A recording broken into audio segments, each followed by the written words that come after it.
Mi hija, sin saber que yo había heredado 50 millones de dólares, me expulsó. Pero yo... Vete de aquí, viejo fracasado. Esas fueron las palabras que mi propia hija Clara me gritó antes de tirar mi ropa al patio mojado. A los 71 años, después de toda una vida trabajando como mecánico para darle lo mejor a ella, me estaban echando de mi propia casa. O, mejor dicho, de la casa que yo había comprado con el sudor de mi frente y que ella ahora consideraba solo suya. Si alguna vez has sido dejado de lado por tu propia familia, entenderás exactamente lo que sentí cuando vi mis camisas empapándome en el suelo mientras mi hija me señalaba la puerta como si fuera un extraño. El dolor no era solo físico por tener que agacharme para recoger mis pertenencias con estas rodillas viejas, era algo mucho más profundo. Era la traición de quien más amé en este mundo. «Ya no puedo más contigo aquí», me gritó desde la ventana mientras yo juntaba mis zapatos enlodados. «Eres una carga. Solo comes y ocupas espacio». Cada palabra era como una puñalada directa al corazón. Esta era la misma niña que solía correr hacia mí cuando llegaba del taller, la que me pedía que le arreglara sus juguetes rotos, la que me decía que era el mejor papá del mundo. Pero había algo que Clara no sabía, algo que cambiaría todo para siempre. 3 días antes, mientras ella me trataba como un estorbo en mi propia casa, yo había recibido una llamada del abogado Valentín.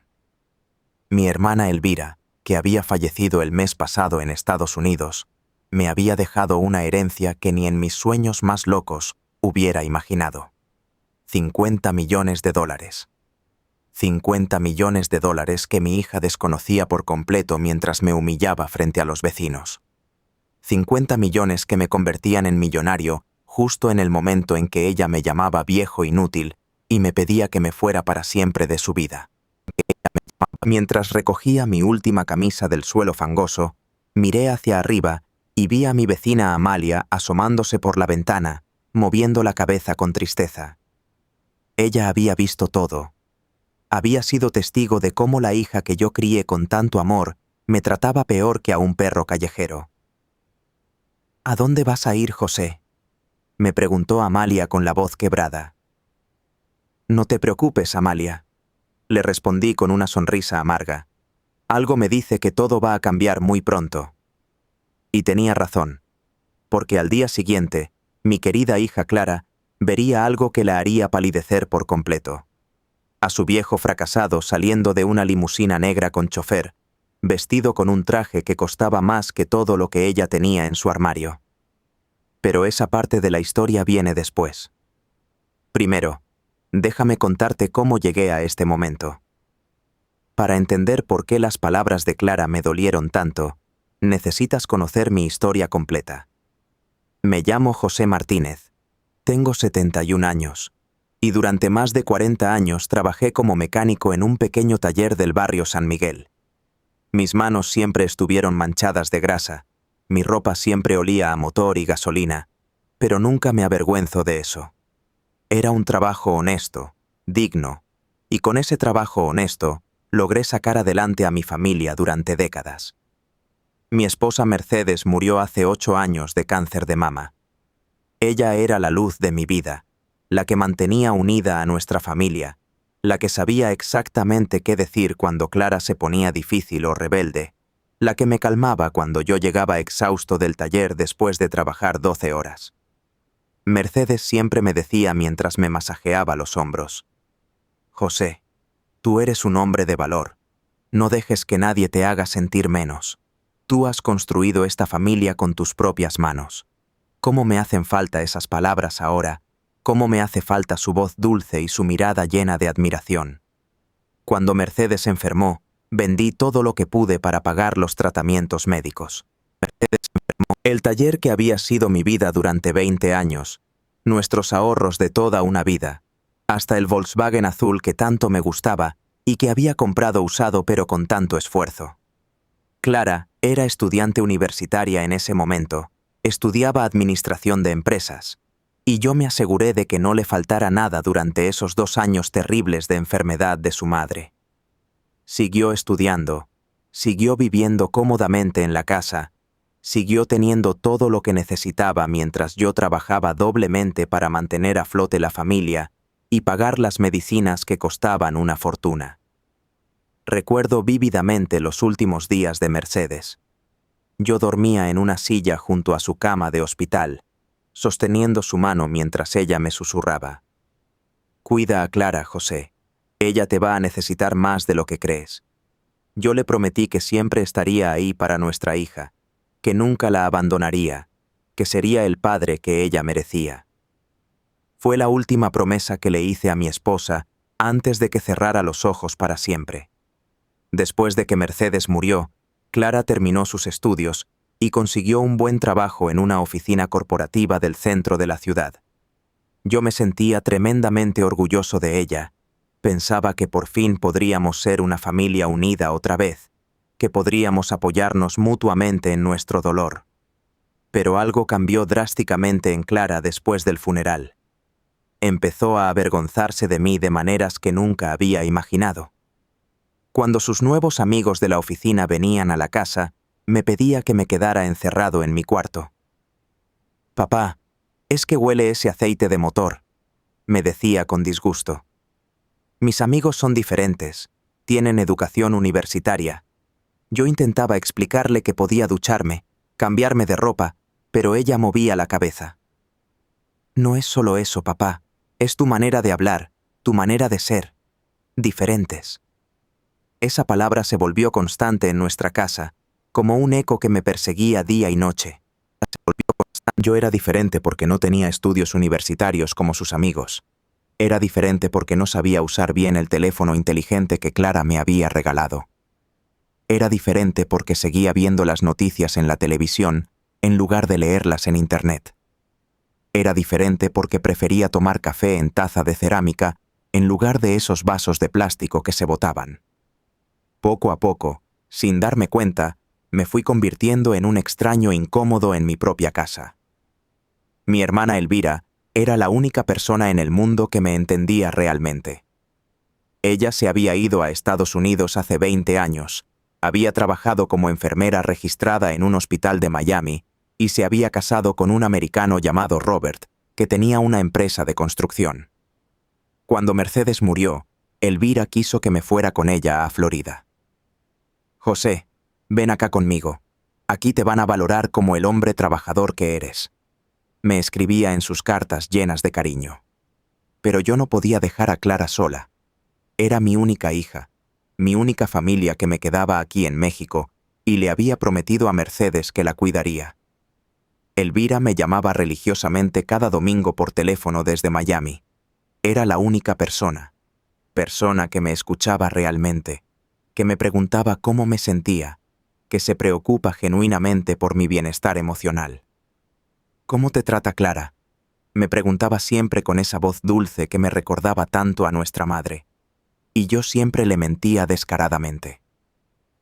«Bien, Elvira, muy bien. Somos una familia feliz». No quería que se preocupara por mí desde tan lejos, no quería ser una carga para ella también. Pero la verdad era completamente diferente y mucho más dolorosa. Clara había empezado a tratarme como una carga económica y emocional. Cuando llegaba del trabajo, suspiraba profundamente cuando me veía sentado en la sala viendo televisión. «Papá, ¿no tienes algo que hacer?», me decía con fastidio. Empezó a cocinar solo para ella, a comprar comida solo para ella, a actuar como si yo fuera un invitado incómodo que se había quedado más tiempo del debido en mi propia casa. Los fines de semana, cuando yo quería que saliéramos juntos como solíamos hacer cuando Mercedes vivía, ella siempre tenía excusas elaboradas. «Tengo planes con mis amigos de la oficina, papá». «Voy a salir con gente de mi edad. Tú no encajarías. Tú no entenderías de qué hablamos».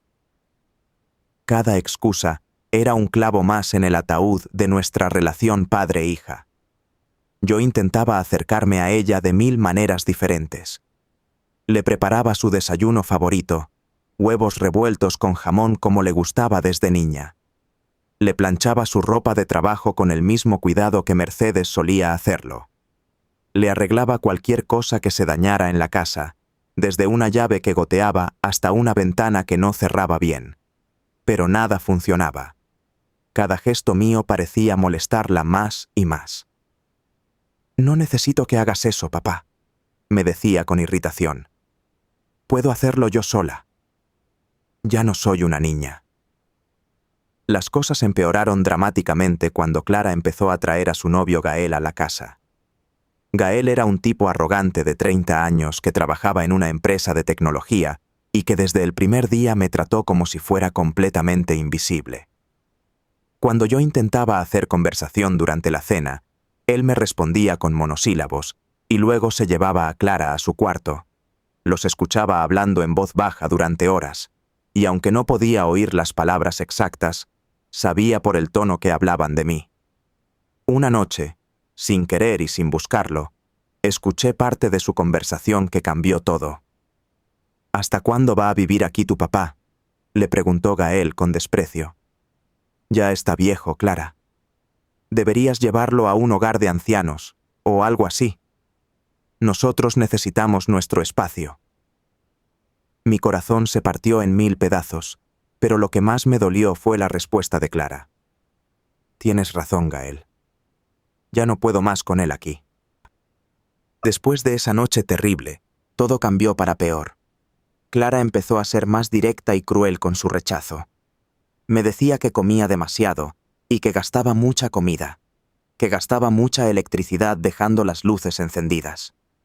Hacía ruido cuando caminaba por la casa en la madrugada. Cualquier excusa era buena para hacerme sentir culpable de existir, de ocupar espacio, de respirar el mismo aire que ella.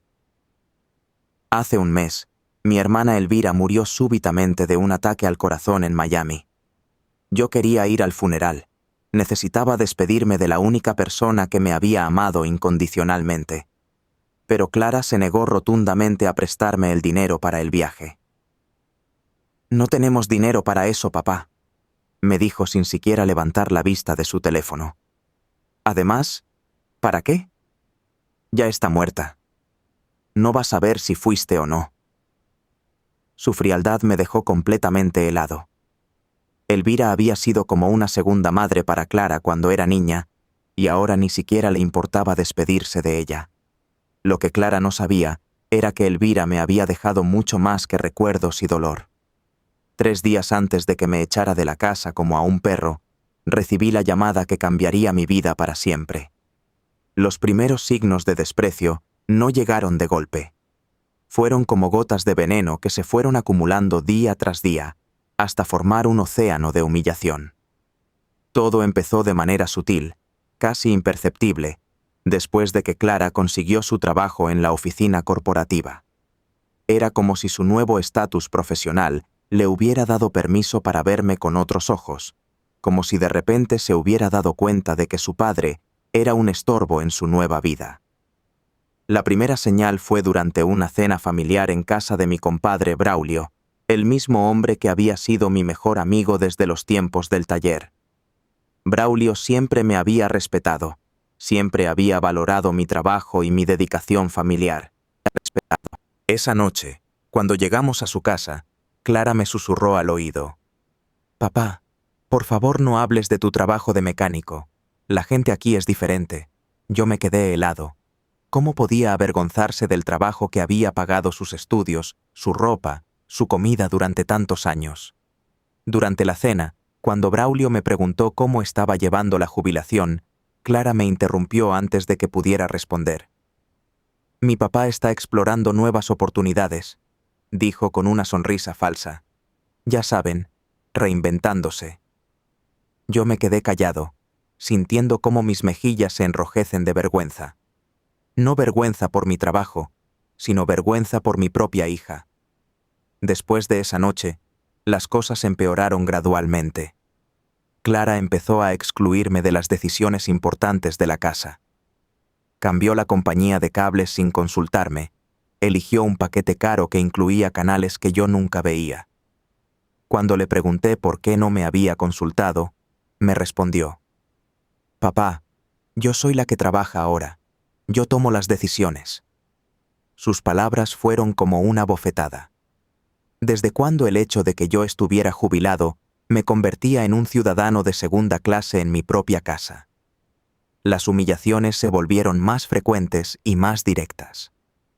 Un día, mientras yo veía las noticias en la televisión de la sala, Clara llegó con sus amigas de la oficina. «Papá, ¿puedes irte a tu cuarto? Necesitamos la sala para nosotras». Yo me levanté sin protestar, pero mientras caminaba hacia mi habitación, escuché a una de sus amigas preguntar: «¿Ese es tu papá?» «Siempre está aquí». Y la respuesta de Clara me destrozó. «Sí, desafortunadamente. Pero no te preocupes, casi nunca sale de su cuarto. Casi nunca salgo de mi cuarto». Esas palabras se quedaron grabadas en mi mente como hierro candente. Yo, que había construido esa casa con mis propias manos, que había pagado cada ladrillo con mi sudor, ahora era un prisionero en mi propia habitación. Empecé a notar cómo Clara me observaba cada vez que salía de mi cuarto, como si estuviera invadiendo su espacio personal. La situación se volvió insostenible cuando Clara empezó a traer a Gael más seguido. Él tenía llaves de la casa, entraba y salía como si fuera el dueño, y yo me había convertido en un fantasma que deambulaba por los pasillos. Una tarde, mientras yo estaba en la cocina preparándome un café, Gael entró y me dijo sin siquiera saludarme: «Oye, José, ¿puedes usar la cocina más tarde? Clara y yo vamos a preparar la cena». Me llamó José, no señor José, no don José. José a secas, como si fuéramos iguales en jerarquía en mi propia casa. Yo me fui a mi cuarto sin decir nada, pero por primera vez en meses sentí una rabia profunda creciendo en mi pecho.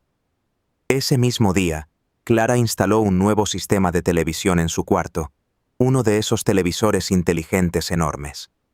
Cuando le pregunté si podía ver las noticias ahí porque Gael estaba usando la sala, me respondió: «Papá, ese televisor es mío. Compré uno especial para ti». Y me mostró un televisor pequeño de segunda mano que había puesto en mi cuarto. «Así tienes tu propio espacio, y no nos molestamos mutuamente». No nos molestamos mutuamente, como si mi presencia fuera una molestia constante que había que gestionar. Esa noche, acostado en mi cama mirando ese televisor pequeño y viejo, me di cuenta de que me habían relegado oficialmente al estatus de huésped indeseado en mi propia casa. Los comentarios hirientes se volvieron parte de la rutina diaria. «Papá, ¿puedes comer más temprano? Gael y yo queremos cenar solos». «Papá, ¿puedes no usar tanto papel higiénico? Está muy caro». «Papá, tus programas de televisión son muy ruidosos. ¿Puedes bajar el volumen?». Cada petición era una humillación disfrazada de cortesía. Pero el momento que más me dolió fue cuando Clara organizó una pequeña reunión para celebrar su ascenso en el trabajo.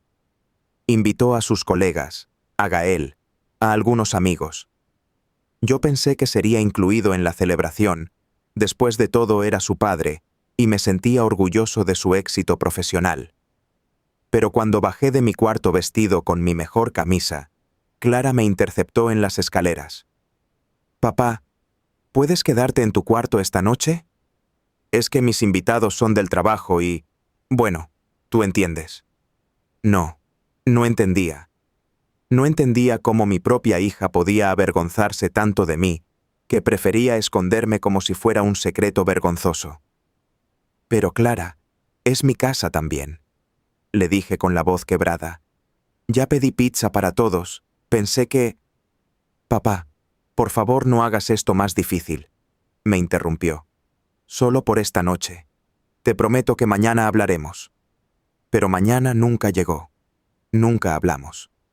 Yo me quedé encerrado en mi cuarto escuchando las risas y conversaciones de gente que celebraba el éxito de mi hija mientras yo, quien había hecho posible ese éxito, estaba exiliado en mi propia casa. Esa noche, mientras escuchaba la celebración a través de las paredes, tomé una decisión que cambiaría todo. Llamé a mi hermana Elvira a Miami. «Elvira», le dije con la voz entrecortada, «creo que Clara ya no me quiere aquí». Hubo un largo silencio del otro lado de la línea antes de que mi hermana respondiera. «José, ven acá conmigo». Aquí vas a ser respetado como el hombre que eres. Pero yo no podía abandonar a Clara. A pesar de todo, era mi hija, mi única familia aquí. Le había prometido a Mercedes que la cuidaría, que estaría ahí para ella. No podía romper esa promesa, no importaba cuánto me doliera. Los días siguientes fueron una escalada constante de humillaciones. Clara empezó a poner reglas en la casa. No podía ver televisión después de las 9 de la noche porque hacía ruido. No podía usar la lavadora los fines de semana porque Gael necesitaba lavar su ropa. No podía invitar a mis amigos porque la casa era muy pequeña para visitas. Mi compadre Braulio, que había sido mi amigo durante décadas, dejó de visitarme. José me dijo un día por teléfono: «Me da mucha pena, pero Clara me pidió que no viniera más. Dice que le da ansiedad tener gente extraña en la casa». Gente extraña. Braulio, que había sido como un hermano para mí, ahora era gente extraña. Fue entonces cuando me di cuenta de que Clara tenía un plan. No era solo incomodidad o vergüenza, era una estrategia calculada para hacerme sentir tan miserable que yo mismo decidiera irme. Pero yo no tenía a dónde ir. Mi pensión apenas me alcanzaba para sobrevivir, y definitivamente no me alcanzaba para rentar un lugar propio. Una mañana, mientras desayunaba solo en la cocina, encontré una revista inmobiliaria abierta sobre la mesa. Había círculos rojos alrededor de varios anuncios de residencias para adultos mayores. El mensaje era claro. Clara quería que me fuera a un hogar de ancianos. Esa tarde, cuando Clara llegó del trabajo, le pregunté directamente: «¿Quieres que me vaya de la casa?». Ella evitó mi mirada y respondió: «Papá, solo estoy explorando opciones para que seas más feliz. Hay lugares muy bonitos donde puedes estar con gente de tu edad. Gente de mi edad. Muy bonitos, como si yo fuera un objeto que había que almacenar en el lugar apropiado. Clara, yo construí esta casa. Aquí están todos mis recuerdos con tu madre. Esta es mi vida», le dije con desesperación. «Papá, las cosas cambian. Tú no puedes vivir en el pasado para siempre», me respondió con frialdad. «Además, Gael y yo estamos pensando en casarnos. Necesitamos nuestro espacio». Ahí estaba la verdad. Gael y ella querían la casa para ellos solos, y yo era el obstáculo que había que remover. Pero yo no iba a rendirme tan fácilmente. Esta era mi casa, mi vida, mi lugar en el mundo. No importaba cuánto me humillaran, no iba a irme voluntariamente. Sin embargo, 3 días después de esa conversación, recibí una llamada que cambiaría todo para siempre. Era el abogado Valentín desde Miami, con noticias sobre la herencia de mi hermana Elvira. Noticias que convertirían toda esta humillación en el prólogo de una historia muy diferente. Pero Clara no sabía nada de esa llamada. No sabía que su viejo fracasado acababa de convertirse en millonario. No sabía que cada humillación que me estaba dando se convertiría en una vergüenza que la perseguiría para siempre. La gota que derramó el vaso llegó de la manera más inesperada y dolorosa.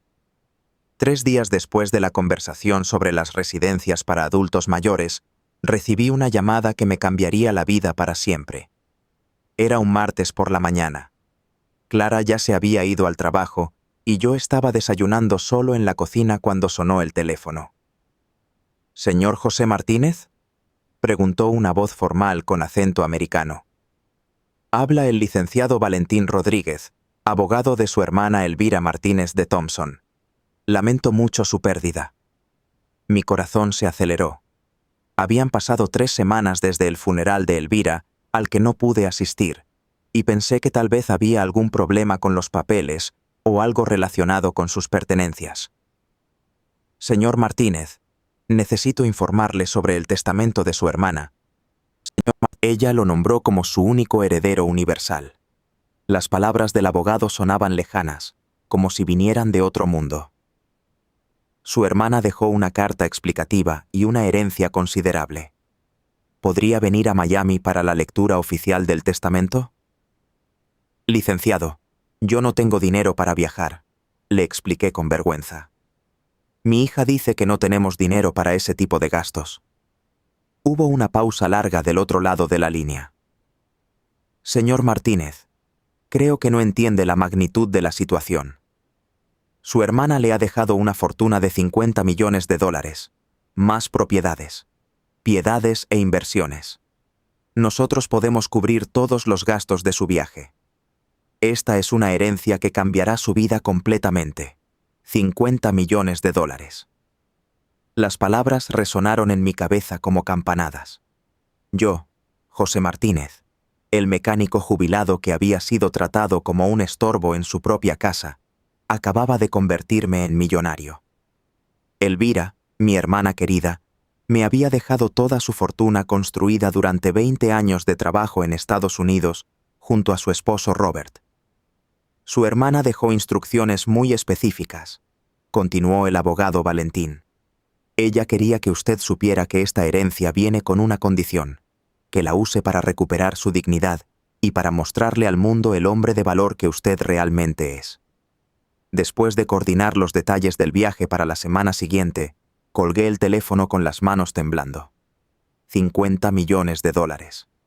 Yo, que había sido humillado por no tener dinero para un viaje, ahora tenía más dinero del que podría gastar en varias vidas.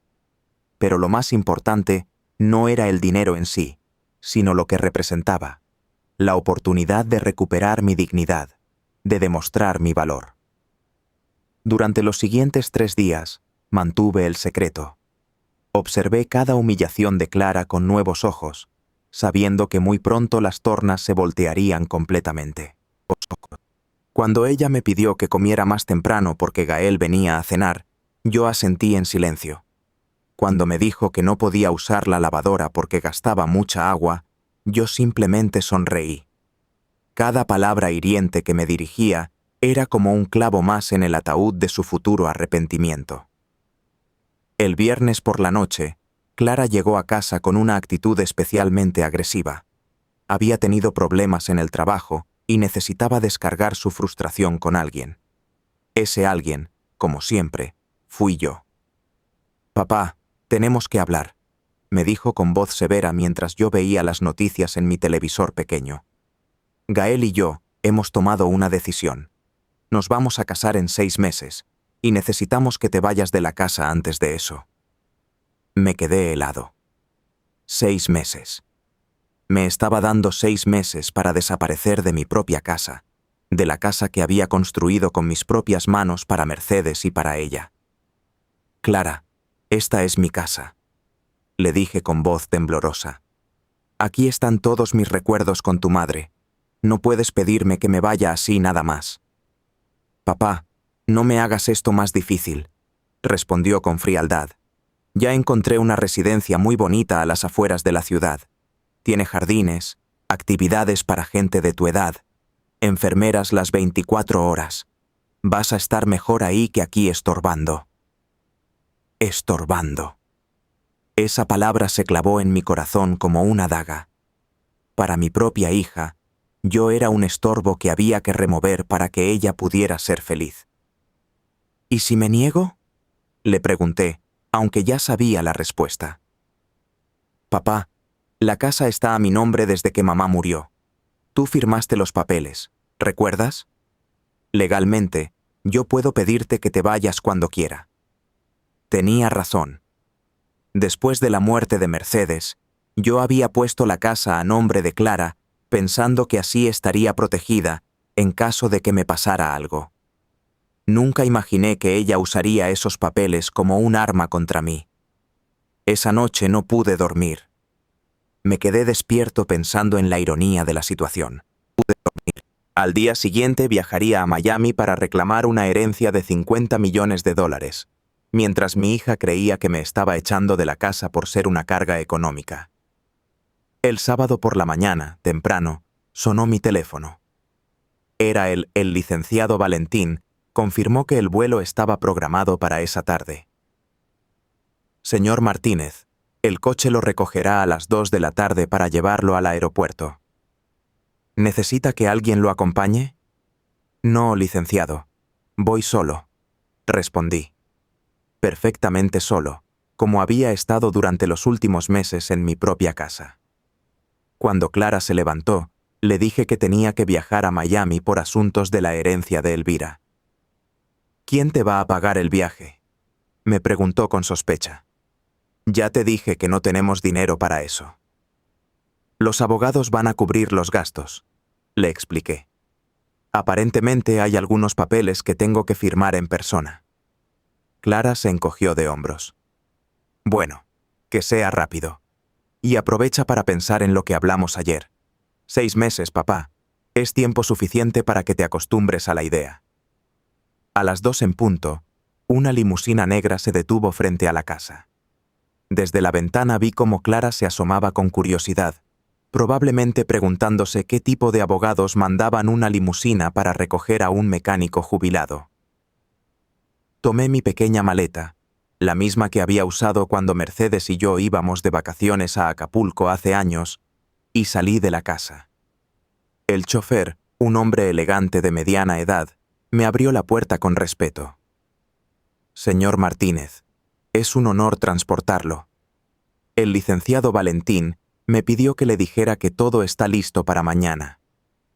Mientras la limusina se alejaba de mi casa, miré por el espejo retrovisor y vi a Clara parada en la puerta, con una expresión de total confusión.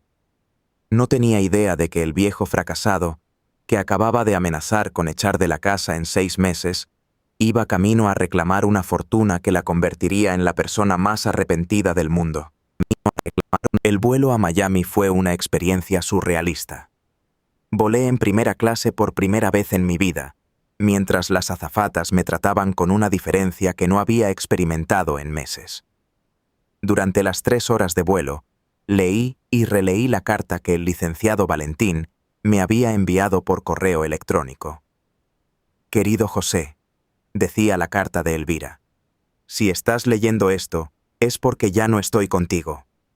Durante años me preocupé por ti, sabiendo que Clara no te valoraba como mereces. Robert y yo nunca tuvimos hijos, y tú eres la única familia que realmente importa para mí. Este dinero no es solo una herencia, es mi manera de asegurarse de que nunca más nadie te trate como menos de lo que eres, un hombre digno, trabajador y lleno de amor. Las lágrimas corrían por mis mejillas mientras leía las palabras de mi hermana. Elvira había visto todo, había entendido todo, y desde la distancia había planeado mi rescate.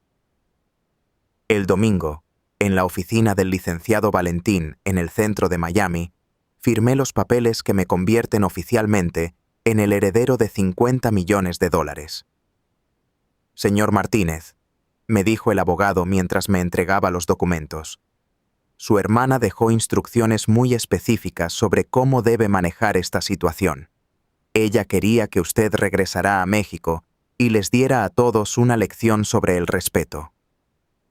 Esa tarde, mientras el avión despegaba de vuelta a México, sonreí por primera vez en meses. Clara me había dado 6 meses para irme de la casa, pero ella no sabía que yo ya no necesitaba esa casa. Ahora tenía el poder de comprar 100 casas como esa. Sin embargo, esto no era sobre dinero, era sobre dignidad, sobre respeto, sobre demostrarle a mi hija que el hombre al que había tratado como basura era en realidad alguien de valor incalculable. El lunes por la mañana llegué a casa en un taxi normal, con la misma maleta pequeña, como si nada hubiera pasado.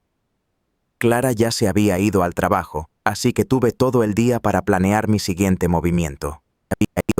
Al día siguiente sería cuando Clara vería algo que la haría palidecer por completo, a su viejo fracasado saliendo de una limusina, vestido como el millonario que ahora era, listo para darle la lección más importante de su vida sobre el valor de la familia y el respeto. Pero antes de eso, tenía que soportar una humillación más. La humillación final que me daría la fuerza moral para hacer lo que tenía que hacer. El martes por la noche, cuando Clara llegó del trabajo, yo ya había tomado todas las decisiones necesarias. Había contactado al licenciado Valentín, había hecho las transferencias bancarias correspondientes y había puesto en marcha un plan que cambiaría todo para siempre. Pero Clara no sabía nada de esto. Para ella, Yo seguía siendo el mismo viejo fracasado que había regresado de Miami con las manos vacías. ¿Cómo te fue en Miami? ¿Elvira te dejó algo o fue pura pérdida de tiempo? Me preguntó sin mucho interés mientras revisaba el correo. Algunos recuerdos nada más. Le respondí simplemente. Clara asintió con indiferencia, como si hubiera esperado esa respuesta. Para ella, era lógico que su tía Elvira no le hubiera dejado nada de valor a su hermano el mecánico jubilado. Bueno, papá, aprovechando que estás aquí, quiero que hablemos sobre lo que discutimos antes de que te fueras, los 6 meses que te di para irte. Clara, ya te dije que esta es mi casa, respondí con voz calmada pero firme. Y yo ya te dije que legalmente está a mi nombre, replicó con dureza. Papá, no hagas esto más difícil de lo que tiene que ser. Gael y yo nos vamos a casar, y tú no puedes estar aquí para siempre. Es hora de que aceptes la realidad. Esa noche, Clara organizó una cena especial para comunicarme su decisión final.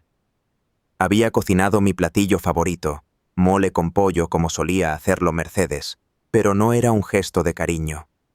Era su manera de suavizar lo que venía después. Papá, he estado pensando mucho sobre nuestra situación, me dijo mientras cenábamos. Y creo que 3 meses son suficientes. Quiero que te vayas en 3 meses, no en 6. ¿3 meses? Le pregunté, fingiendo sorpresa. Ya encontré la residencia perfecta para ti. Se llama Villa Dorada. Está a 1 hora de aquí. Tiene jardines, actividades, comida incluida. Vas a ser mucho más feliz ahí que aquí estorbando. Digo, que aquí solo. Estorbando. Ahí estaba la palabra otra vez. Para Clara, yo era un estorbo que había que remover lo más rápido posible. ¿Y si me niego? Le pregunté, aunque ya conocía la respuesta. Papá, no me obligues a hacer esto por las malas, me respondió con frialdad. La casa es legalmente mía. Si no te vas por las buenas, tendré que hablar con un abogado para que te saque por las malas. Esa amenaza fue la gota que derramó el vaso. Mi propia hija me estaba amenazando con echar legalmente de la casa que yo había construido. En ese momento, tomé la decisión final. Está bien, Clara, le dije con una sonrisa que ella no supo interpretar. Si eso es lo que quieres, me iré. Sonrisa que ella no, pero me voy mañana. Clara se quedó helada. ¿Mañana? Papá, no tienes que irte tan rápido. Puedes tomarte unos días para hacer las maletas. Para. No la interrumpí. Si me quieres fuera de tu vida, mejor que sea rápido y sin dolor. Mañana por la mañana me voy, y no vuelvo nunca más. Vi un destello de culpa en los ojos de Clara, pero solo duró un segundo. Bueno, si esa es tu decisión, tal vez sea lo mejor para todos. Esa noche no dormí. Me quedé despierto ordenando mis pertenencias, no para empacar, sino para decidir qué me llevaría y qué dejaría atrás. La mayoría de las cosas en esa casa tenían recuerdos de Mercedes, pero no podía cargar con todo.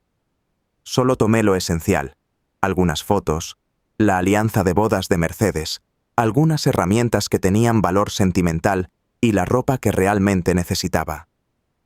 A las 6 de la mañana del miércoles, mientras Clara se arreglaba para ir al trabajo, yo ya tenía mis 2 maletas junto a la puerta. Había llamado al licenciado Valentín muy temprano y todo estaba listo para la gran revelación. ¿Ya tienes a dónde ir?, me preguntó Clara con un tono que no podía decidir si era preocupación o solo formalidad. Sí, Clara, ya tengo todo arreglado, le respondí. No te preocupes por mí. A partir de hoy, oficialmente no soy tu problema. Clara me abrazó brevemente antes de irse al trabajo. Fue un abrazo frío, mecánico, como el que le das a un conocido que se va de viaje.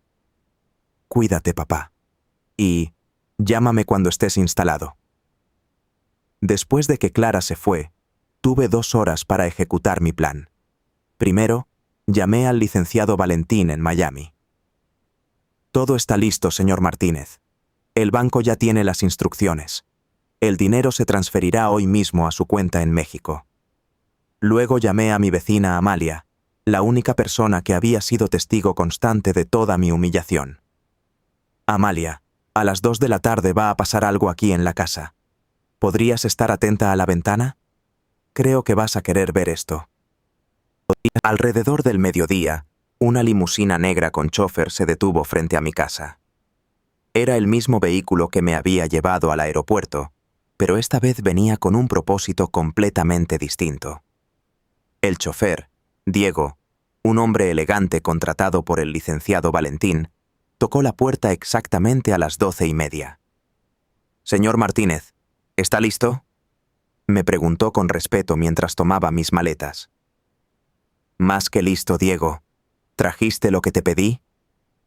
«Todo está en el coche, señor. El traje, los zapatos, la documentación del banco y la carta de su hermana Elvira». Me subí a la limusina y me cambié de ropa completamente. El traje era de marca italiana, los zapatos de cuero genuino, y por primera vez en años me vi en el espejo como un hombre de clase. Pero no era solo la ropa, era la postura, la confianza, la dignidad que el dinero me había devuelto. A las 2 en punto, le pedí a Diego que diera una vuelta a la manzana y se estacionara exactamente frente a la casa, justo cuando Clara llegara del trabajo. El timing tenía que ser perfecto. A las 2:15, vi el coche de Clara doblando la esquina. Mi corazón empezó a latir más rápido. Este era el momento que había estado esperando, el momento en que todas las humillaciones se convertirían en justicia. Clara se estacionó en la entrada de la casa y se bajó del coche como siempre, revisando su teléfono, sin prestar atención a nada más. Pero cuando levantó la vista y vio la limusina estacionada frente a su casa, se detuvo en seco. «Diego, ahora», le dije a mi chofer. Diego salió de la limusina con elegancia profesional y me abrió la puerta trasera. Yo salí despacio, sujetándome los puños de mi traje italiano, y caminé hacia Clara con la cabeza en alto y una sonrisa tranquila en el rostro. Clara se había puesto pálida como un papel. Sus ojos iban de mí a la limusina, de la limusina a mi traje, de mi traje a Diego, que esperaba respetuosamente junto al coche. Su boca estaba abierta, pero no salían palabras. «Hola, Clara», le dije con voz calmada pero firme. «Como ves, ya me voy de tu casa, tal como me pediste». «Papá, ¿qué es esto?», tartamudeó, señalando la limusina. «¿De dónde salió todo esto?». «Ah, esto», respondí como si fuera la cosa más natural del mundo. «Es mi nueva vida, Clara, la vida que tu tía Elvira me dejó». «¿Tía Elvira? Pero tú dijiste que solo te había dejado recuerdos». «Te mentí», le dije sin ninguna emoción. «Elvira me dejó $50 millones, más propiedades e inversiones. Resulta que tú, viejo fracasado, eres ahora multimillonario». Clara se tambaleó como si le hubieran dado una bofetada. Sus piernas parecían no poder sostenerla. 50 millones. $50 millones, repetí lentamente para que entendiera bien cada palabra. «Y lo mejor de todo, Clara, es que ahora tengo el dinero suficiente para comprar 100 casas como esta. Ya no necesito vivir en un lugar donde me tratan como basura». Los ojos de Clara se llenaron de lágrimas, pero no eran lágrimas de alegría. Eran lágrimas de pánico, de arrepentimiento, de comprensión total de lo que había hecho. «Papá, yo no sabía. Si hubiera sabido qué». «¿Qué tenías dinero?», la interrumpí. «¿Esa era la condición para que me trataras con respeto, Clara? ¿Necesitas ser rico para que me veas como tu padre?». Clara no podía responder. La verdad era demasiado obvia y demasiado dolorosa. «Diego», le dije a mi chofer, «es hora de irnos». «Espera, papá, por favor». Clara corrió hacia mí con desesperación. «Podemos hablar, podemos arreglar todo esto. La casa sigue siendo tuya. Puedes quedarte, Gael y yo podemos». «No, Clara», le dije firmemente. Ya tomaste tu decisión cuando me dijiste que era un estorbo. Ahora yo tomo la mía. Me subí a la limusina mientras Clara lloraba en la acera. Mientras Diego arrancaba el motor, bajé la ventana y le dije mis últimas palabras. Cuídate, Clara. Y la próxima vez que veas a un hombre mayor, recuerda que tal vez estés viendo a alguien de mucho más valor del que imaginas. La limusina se alejó de la casa mientras Clara permanecía en la acera, llorando y gritando mi nombre. Pero esto era solo el comienzo. Durante los siguientes días, la verdad completa sobre la herencia de Elvira se revelaría de maneras que Clara nunca podría haber imaginado, y las pruebas de su comportamiento saldrían a la luz de la forma más devastadora posible. Esa misma tarde, mientras me instalaba en la suite presidencial del hotel más exclusivo de la ciudad, recibí una llamada del licenciado Valentín desde Miami. Señor Martínez, tengo algo más que mostrarle. Su hermana Elvira no solo le dejó dinero, también le dejó algo que va a cambiar completamente cómo ve toda esta situación. ¿Qué es, licenciado? Grabaciones, señor Martínez. Su hermana había instalado cámaras de seguridad en la casa durante su última visita hace 2 años. Ella grabó todo lo que pasaba cuando usted no estaba presente. Cada conversación privada entre Clara y Gael, cada plan que hicieron contra usted, cada comentario despectivo. Está todo documentado. Mi sangre se heló. Elvira había estado vigilando mi situación desde la distancia, documentando meticulosamente cada humillación que yo había sufrido. ¿Por qué no me dijo nada cuando estaba viva? Porque ella quería que usted viviera su propia experiencia, que tomara sus propias decisiones. Pero también quería protegerlo. Las grabaciones son de su póliza de seguro, señor Martínez. La prueba definitiva de que usted fue víctima de abuso emocional y manipulación. Esa noche, en mi suite del hotel, recibí un paquete por mensajería. Contenía un disco duro con más de 50 horas de grabaciones, organizadas por fechas y etiquetadas meticulosamente. También había una carta final de Elvira que me explicaba todo. Querido José, decía la carta, estas grabaciones son mi regalo final para ti. Durante 2 años documenté cómo Clara y Gael planearon sacarte de tu propia casa. Grabé cada insulto, cada plan, cada conversación donde hablaron de ti como si fueras basura. Quería que tuvieras pruebas no solo para tu tranquilidad emocional, sino también para protegerte legalmente si algún día deciden reclamar parte de tu herencia. Conecté el disco duro a la laptop que había comprado esa tarde y comencé a ver las grabaciones. Lo que vi me partió el corazón, pero también me llenó de una furia justa que no había sentido en años. La primera grabación mostraba a Clara y Gael en la sala de mi casa, 3 meses después de la muerte de Mercedes. ¿Hasta cuándo va a vivir aquí tu papá?, preguntaba Gael con desprecio. Ya está viejo, Clara. Ocupa espacio, gasta dinero, y francamente me da vergüenza cuando mis amigos vienen y lo ven ahí sentado viendo televisión como un zombi. Lo sé, respondía Clara, pero no puedo echarlo así nada más. Soy su única familia. Clara, tú no le debes nada, insistía Gael. Él ya vivió su vida. Ahora es tu turno de vivir la tuya. Sin cargas. Cargas. Esa palabra otra vez.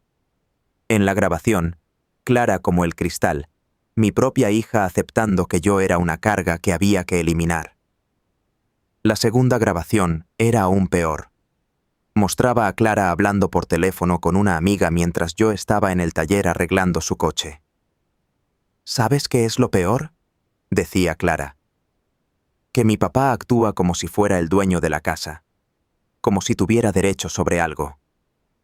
La casa está a mi nombre, él no tiene ni un peso ahorrado, y todavía pretende opinar sobre las decisiones. ¿Por qué no lo mandas a un hogar de ancianos?, preguntaba la amiga. Porque esos lugares cuestan dinero, y yo no voy a gastar mi sueldo en mantener a un viejo que ya debería estar muerto, respondía Clara con una frialdad que me heló la sangre. Que ya debería estar muerto. Mi propia hija, la niña que había cargado en mis brazos cuando era bebé, Pensaba que yo debería estar muerto para no ser una molestia en su vida. Pero la grabación más devastadora era una conversación entre Clara y Gael de hace apenas un mes. Estaban planeando mi expulsión con detalles escalofriantes. «El plan es simple», decía Gael. «Le damos 6 meses para que se vaya voluntariamente. Si se niega, lo sacamos legalmente. La casa está a tu nombre, él no tiene derechos. Y cuando se vaya, vendemos la casa y nos compramos algo mejor en una zona más exclusiva». «¿Y si no quiere irse?», preguntaba Clara. «Entonces lo hacemos sentir tan miserable que él mismo decide irse», respondía Gael con una sonrisa cruel que se veía perfectamente en la grabación. «Le quitamos privilegios poco a poco. Nada de televisión en la sala, nada de visitas, nada de decisiones en la casa. Lo tratamos como lo que es, un inquilino que no paga renta». «Me gusta esa idea», respondía Clara riendo. «Ya estoy cansada de fingir que me importa lo que piense o sienta, fingir que le importaba lo que yo pensara o sintiera. Cada gesto de cariño de los últimos meses había sido una actuación. Cada sonrisa había sido falsa. Mi propia hija había estado actuando conmigo durante años». La grabación final era la más reciente, del día antes de mi viaje a Miami. Clara estaba hablando por teléfono con su jefe, pidiéndole consejos sobre asilos de ancianos. «Necesito encontrar el lugar más barato posible», decía Clara. «No quiero gastar mucho dinero en esto. Solo necesito un lugar donde pueda meter a mi papá para que deje de ser mi problema, un lugar donde meter a su papá, como si fuera un objeto que había que almacenar en el lugar menos costoso posible». Pero lo que vino después me dejó sin aliento. El jefe de Clara le había preguntado: «¿Y qué va a pasar con la herencia de tu tía Elvira? ¿Tu papá no heredó nada?». «No creo», había respondido Clara con seguridad. «Mi tía Elvira nunca tuvo mucho dinero. Era enfermera, no doctora. Y mi papá es tan ingenuo que probablemente se conformó con algunos recuerdos sentimentales. Además, aunque hubiera heredado algo, él es muy viejo para administrar dinero. Yo tendría que hacerme cargo de todo». Ahí estaba la verdad final. Clara no solo había asumido que yo no tenía dinero, sino que había planeado apropiarse de cualquier herencia que pudiera haber recibido, argumentando que yo era muy viejo para administrar mis propios recursos. Al día siguiente, decidí que era hora de que estas grabaciones vieran la luz. Contraté a los mejores abogados de la ciudad y les mostré toda la evidencia. También contraté a un investigador privado para que documentara la reacción de Clara cuando se enterara de toda la verdad. El jueves por la mañana, mientras Clara estaba en su trabajo creyendo que yo había desaparecido para siempre de su vida, mis abogados fueron a visitarla a su oficina. La grabaron, legalmente y con su consentimiento, mientras le mostraban las evidencias de su propio comportamiento. «Señorita Martínez», le dijo el abogado principal, «representamos a su padre, José Martínez. Él nos ha autorizado a mostrarle estas grabaciones donde usted planea su expulsión de la casa familiar». La reacción de Clara fue exactamente lo que esperaba. Primero negación. «Eso es imposible. No hay cámaras en mi casa». Luego shock cuando vio las grabaciones. «¿Cómo? ¿Cómo consiguieron esto?». Después pánico. «Esto es ilegal. Ustedes no pueden grabar conversaciones privadas». Y finalmente, cuando se dio cuenta de la magnitud de lo que había hecho, colapso emocional total. «Su padre», continuó el abogado, «quiere que usted sepa que estas grabaciones serán utilizadas para proteger su patrimonio de cualquier reclamación futura. También quiere que sepa que él no busca venganza legal contra usted, pero sí quiere que entienda las consecuencias de sus acciones». Clara se desplomó en su silla de la oficina llorando incontrolablemente. «¿Dónde está mi papá? Necesito hablar con él. Necesito explicarle que…». «Su padre no desea tener contacto con usted en este momento», respondió el abogado firmemente. Él está evaluando sus opciones legales y emocionales. Si usted desea comunicarse con él, puede hacerlo a través de nosotros. Esa tarde, recibí un reporte completo de la reacción de Clara. Había intentado llamarme desesperadamente más de 50 veces. Había ido a la casa, gritado mi nombre, llorado en la acera durante horas. Había llamado a todos los hospitales de la ciudad, pensando que me había dado un ataque al corazón. Había contactado a la policía reportándome como persona desaparecida. Pero lo más revelador de todo fue lo que hizo cuando llegó Gael a consolarla esa noche. Mis investigadores lo grabaron todo desde el coche estacionado frente a la casa. $50 millones, gritaba Gael, incrédulo. Clara, tu papá es multimillonario y tú lo echaste de la casa. ¿Cómo pudiste ser tan estúpida? La respuesta de Clara fue lo que finalmente me convenció de que había tomado la decisión correcta. Yo no sabía. ¿Cómo iba a saber que el viejo tenía dinero? Actuaba como un pobre. Para Clara, el problema no era haberme tratado mal, sino haberme tratado mal sin saber que yo tenía dinero. Su arrepentimiento no era moral, era puramente económico. Esa noche, desde mi suite en el hotel, tomé la decisión final sobre mi relación con Clara. No habría reconciliación fácil. No habría perdón inmediato.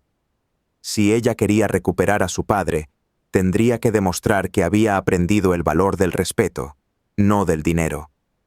Los días siguientes a la revelación fueron como vivir en el ojo de un huracán. Clara había perdido completamente el control y sus intentos desesperados por contactarme se volvieron cada vez más agresivos y manipulativos. Pero lo que ella no sabía era que cada movimiento que hacía estaba siendo documentado por mis investigadores, y cada llamada quedaba grabada por mi equipo legal. El viernes por la mañana, Clara apareció en el hotel donde me hospedaba. Había sobornado a alguien de la recepción para averiguar mi habitación y se presentó en mi puerta golpeando como una desesperada. «Papá, sé que estás ahí. Abre la puerta. Tenemos que hablar». Yo no abrí. En su lugar, llamé a seguridad del hotel y la hicieron salir. Pero Clara no se rindió. Esperó en el vestíbulo durante 6 horas, llorando, suplicando a cualquiera que la escuchara que necesitaba ver a su padre. «Mi papá está enfermo», les decía a la gente. «Está confundido, no sabe lo que hace. Unos estafadores se están aprovechando de él». Estafadores. Así justificaba Clara mi nueva realidad económica. Para ella era imposible aceptar que su viejo fracasado fuera realmente un millonario legítimo. El sábado, Clara escaló su campaña de desprestigio. Comenzó a llamar a todos mis antiguos conocidos, contándoles una versión distorsionada de los hechos. «Mi papá está siendo manipulado por unos estafadores», les decía. «Le han hecho creer que heredó millones de dólares y ahora lo tienen secuestrado en un hotel. Están lavándole el cerebro para que odie a su propia familia». Mi compadre Braulio me llamó esa tarde, preocupado. «José, Clara me llamó llorando. Dice que unos criminales te tienen engañado, que te están robando tu dinero. ¿Qué está pasando realmente?». Le expliqué toda la situación a Braulio, incluso le mostré algunos fragmentos de las grabaciones. Mi viejo amigo se quedó helado. «José, yo sabía que Clara te trataba mal, pero no tenía idea de que fuera tan grave. Perdóname por no haber dicho nada antes». «No tienes que disculparte, Braulio», le respondí. Clara me había aislado de todos mis amigos. Esa era parte de su plan. Pero Clara no se conformó con los vecinos. El domingo aparecieron en mi hotel 2 policías que habían recibido una denuncia por secuestro de una persona mayor. Clara había ido a la delegación y había presentado una denuncia formal, alegando que yo estaba siendo retenida contra mi voluntad por una organización criminal. «Señor Martínez», me dijo uno de los oficiales, «su hija dice que usted sufre de demencia senil y que unos estafadores lo tienen confundido haciéndole creer que es millonario».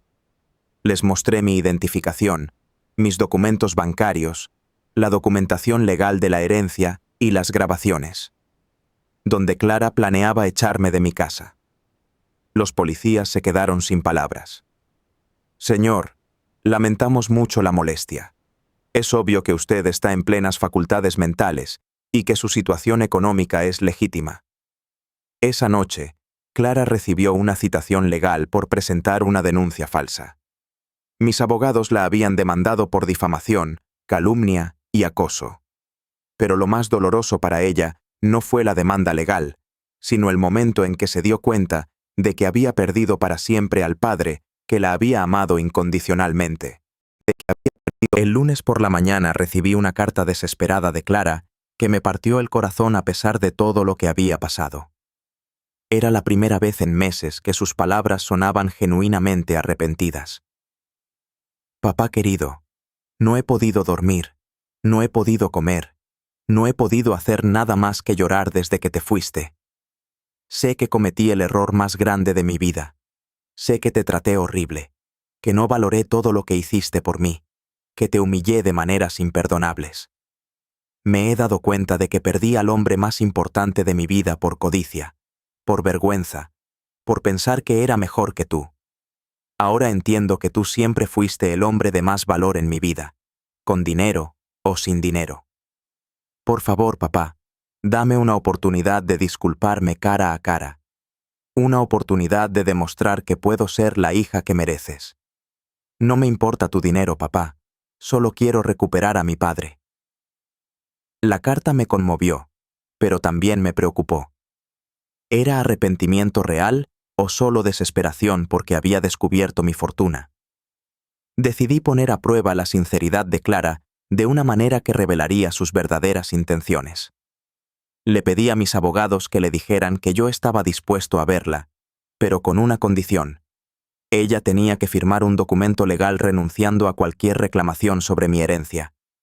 Si realmente se arrepentía por razones emocionales y no económicas, no tendría problema en firmarlo.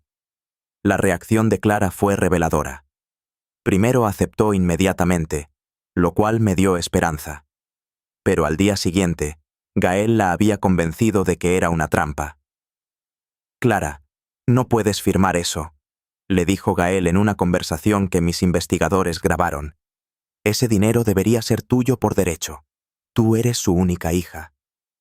Pero Gael, yo solo quiero recuperar a mi papá, respondió Clara llorando. Clara, no seas ingenua, insistió Gael. Tu papá está viejo, va a morir pronto. Ese dinero va a ser tuyo de todas maneras. Está viejo. Pero si firmas ese documento, pierdes 50 millones de dólares para siempre. Esa conversación me destrozó. Clara había estado a punto de elegir la relación conmigo por encima del dinero, pero Gael la había manipulado para que pensara solo en la herencia. El miércoles, Clara llegó a la oficina de mis abogados para la cita programada, pero se negó a firmar el documento de renuncia. No puedo firmar esto, les dijo temblando. No es que me importe el dinero, pero ¿y si mi papá se muere y yo me quedo sin nada? ¿Y si él me deja sin herencia por despecho? Ahí estaba la verdad. Clara no podía arriesgarse a perder la herencia, incluso si eso significaba perder la relación conmigo. Para ella, 50 millones de dólares valían más que el amor de su padre. Esa tarde recibí una llamada que cambió todo. Mi doctor me informó que los estudios médicos que me había hecho recientemente mostraban algunas irregularidades en mi corazón. Señor Martínez, no es nada grave por ahora, pero a su edad estas cosas pueden complicarse rápidamente. Necesito que venga para más estudios. Súbitamente me di cuenta de que Gael tenía razón en una cosa. Yo estaba viejo y no iba a vivir para siempre. Clara tendría mi herencia eventualmente, pero ¿valdría la pena dejarle dinero a alguien que solo me había valorado cuando descubrió que lo tenía? Esa noche, solo en mi suite del hotel, tomé una decisión que cambiaría todo para Clara y para mí. Pero antes de implementarla, necesitaba una última prueba de las verdaderas intenciones de mi hija. Decidí que era hora de jugar mi carta final, pero de una manera que Clara nunca vería venir. Era hora de descubrir si quedaba algo de la niña que una vez me había amado, o si esa niña había muerto para siempre el día que decidió que su padre era un estorbo en su vida. Al día siguiente, comenzaría la fase final de esta dolorosa historia. Una fase que determinaría no solo el futuro de mi fortuna, sino el futuro de mi relación con la única familia que me quedaba en el mundo. El jueves por la mañana tomé la decisión más difícil de mi vida.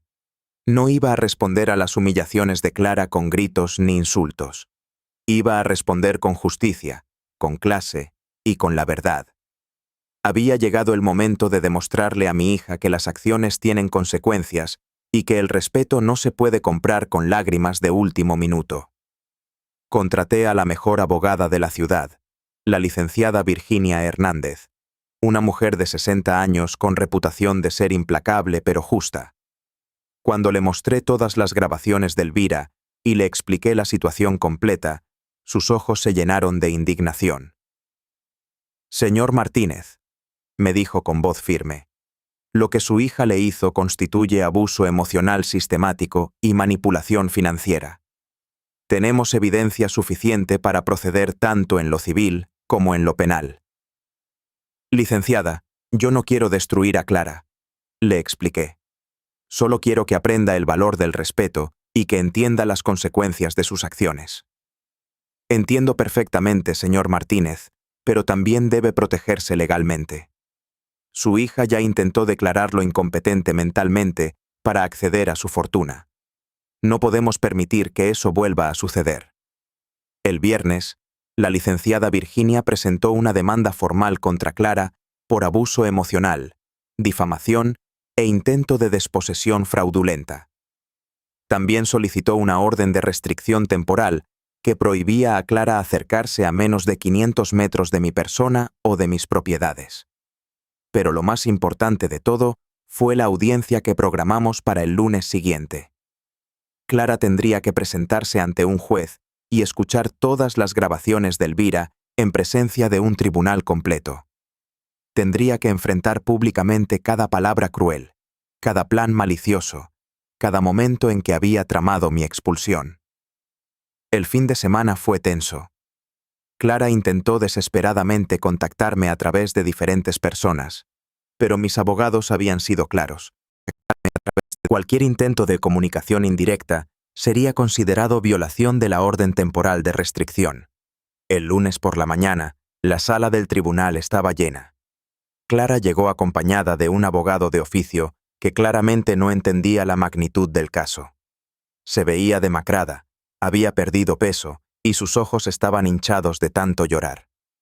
Por un momento sentí lástima por ella, pero luego recordé todas las veces que me había humillado y mi corazón se endureció. «Señora Clara Martínez», dijo el juez con voz solemne, «está usted acusada de abuso emocional. El sistemático contra su padre, José Martínez, así como de intento de manipulación financiera y difamación. ¿Cómo se declara?» Clara miró hacia donde yo estaba sentado con mis abogados. Nuestros ojos se encontraron por primera vez desde que me bajé de la limusina y vi en sus ojos una mezcla de arrepentimiento, terror y súplica desesperada. «Inocente, su señoría», susurró Clara con voz temblorosa. «Muy bien», respondió el juez. «Procederemos a presentar las evidencias». Durante las siguientes 3 horas, toda la sala escuchó las grabaciones de Elvira.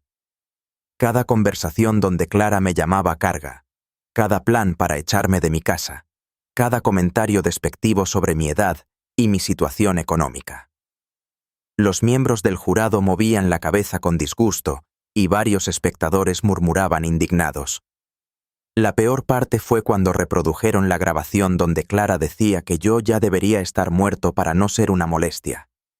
En ese momento, Clara se desplomó llorando y gritó: «Yo no quise decir eso».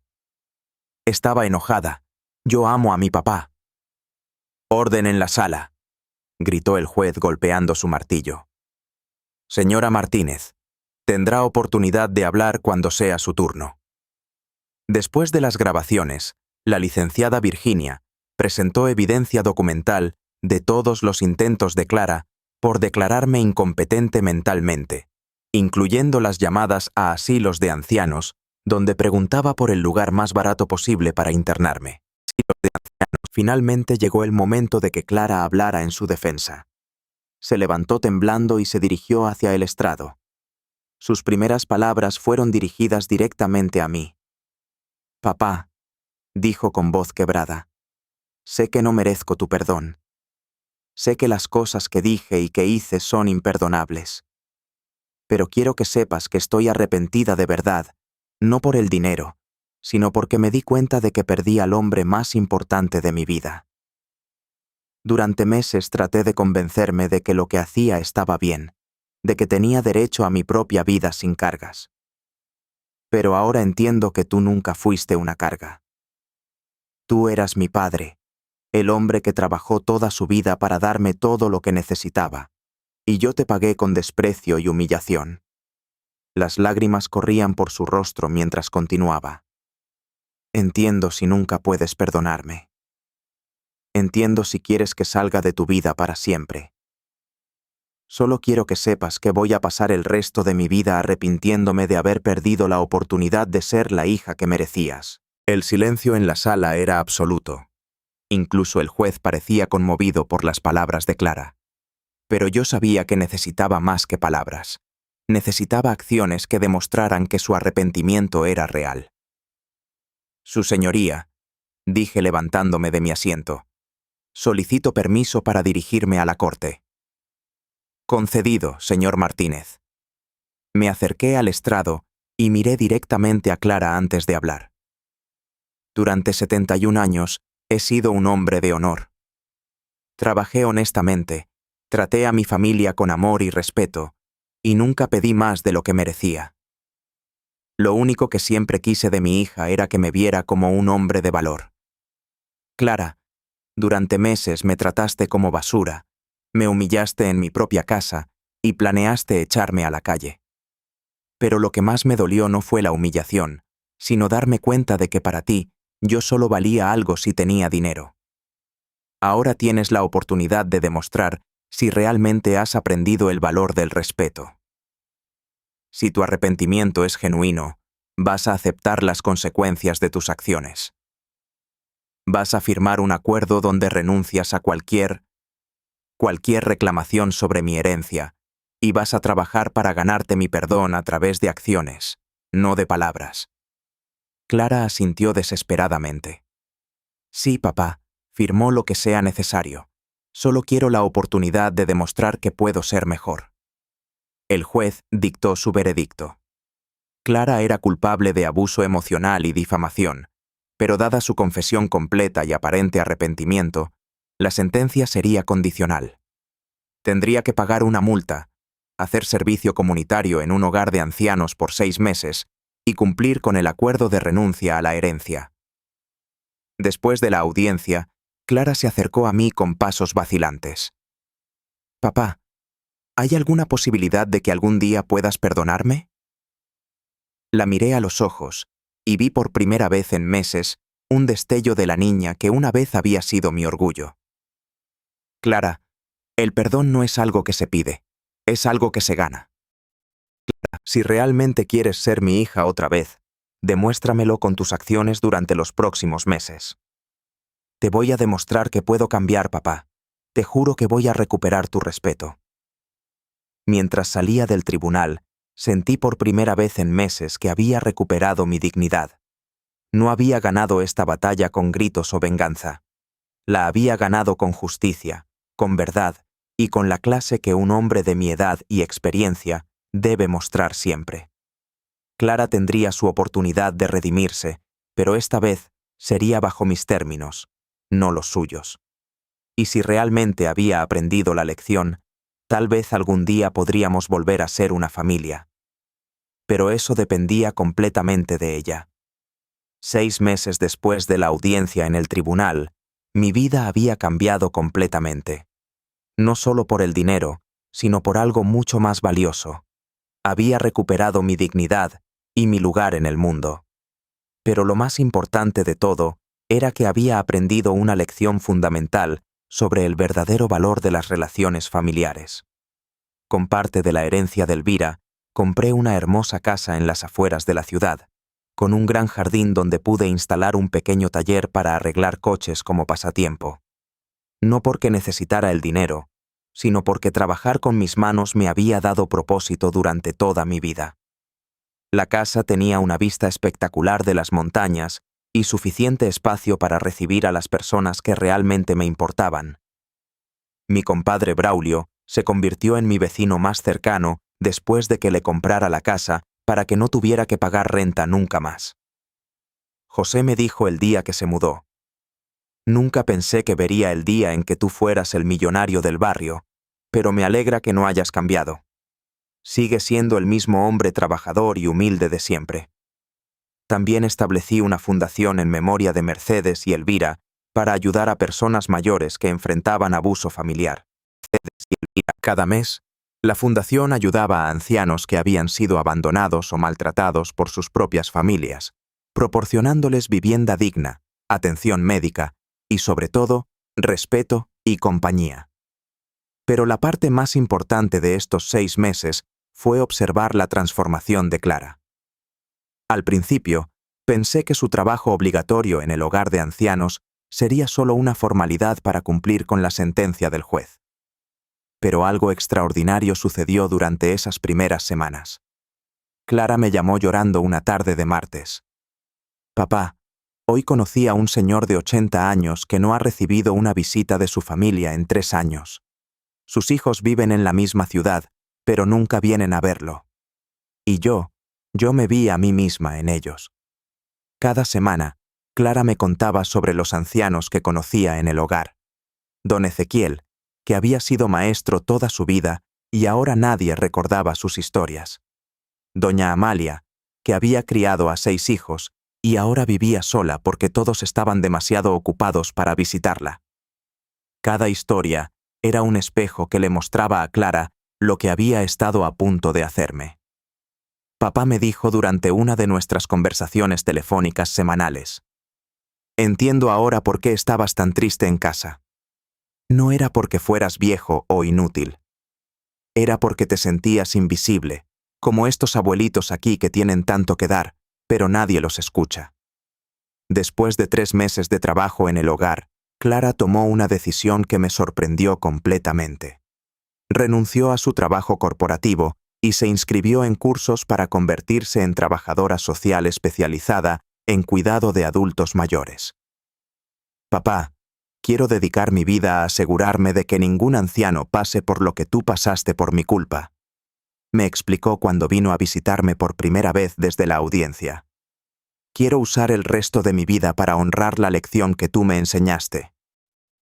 Ver a Clara trabajando con los ancianos, escuchando sus historias, tratándolos con la dignidad que merecían, me llenó de un orgullo que no había sentido en años. Esta era la hija que yo había criado, la que había estado escondida debajo de años de ambición y vergüenza social. Gael, por supuesto, no soportó el cambio de Clara. La dejó cuando se dio cuenta de que ella había renunciado definitivamente a cualquier reclamación sobre mi herencia y que además había cambiado su carrera lucrativa por una vocación de servicio.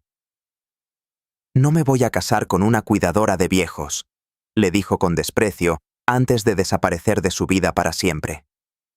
«Papá», me dijo Clara el día que Gael se fue. «Gracias por ayudarme a librarme de alguien que solo me veía como un medio para conseguir dinero. Ahora entiendo cómo te sentías cuando yo te veía solo como una carga». 5 meses después de la audiencia, Clara me pidió permiso para venir a cenar a mi nueva casa. Había preparado mole con pollo, exactamente como lo hacía Mercedes. Cenamos en mi nuevo comedor, con vista al jardín donde yo había plantado las flores favoritas de su madre. «Papá», me dijo después de la cena, «sé que no tengo derecho a pedirte esto, pero ¿crees que algún día podrás perdonarme completamente?». La miré a los ojos y vi por primera vez en años a la verdadera Clara, la niña que había crecido para convertirse en una mujer que finalmente entendía el valor del respeto y la dignidad humana. «Clara», le respondí tomando su mano. El perdón no es algo que se otorga de una vez. Es algo que se construye día a día con acciones consistentes que demuestran que has aprendido la lección. Durante estos meses, has demostrado que entiendes lo que hiciste mal y, más importante, has demostrado que estás dispuesta a cambiar. ¿Eso significa que me perdonas?, preguntó con lágrimas en los ojos. Significa que estoy orgulloso de la mujer en la que te estás convirtiendo, le respondí.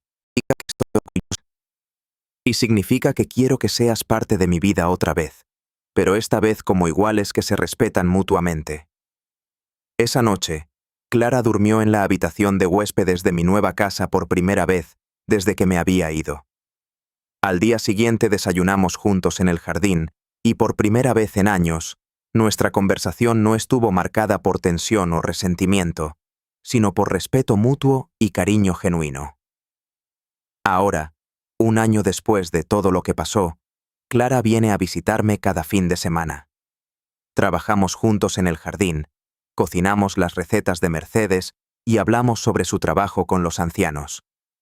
Ella nunca ha vuelto a pedirme dinero, nunca ha insinuado que tiene derecho a mi herencia y nunca me ha hecho sentir como una carga.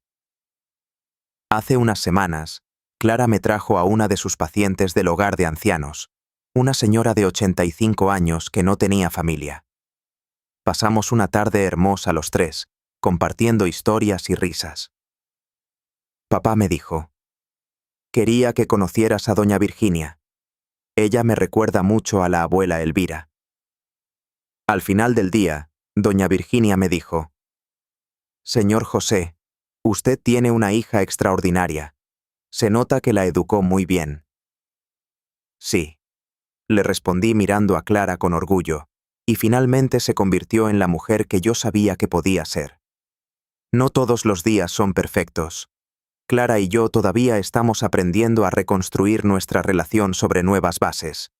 Pero la diferencia es que ahora ambos entendemos que el respeto no se puede comprar, no se puede fingir, y definitivamente no depende de cuánto dinero tengas en el banco.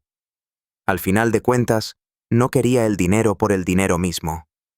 Lo que siempre quise fue que me vieran como un hombre de valor, como alguien cuya vida y experiencia merecían respeto.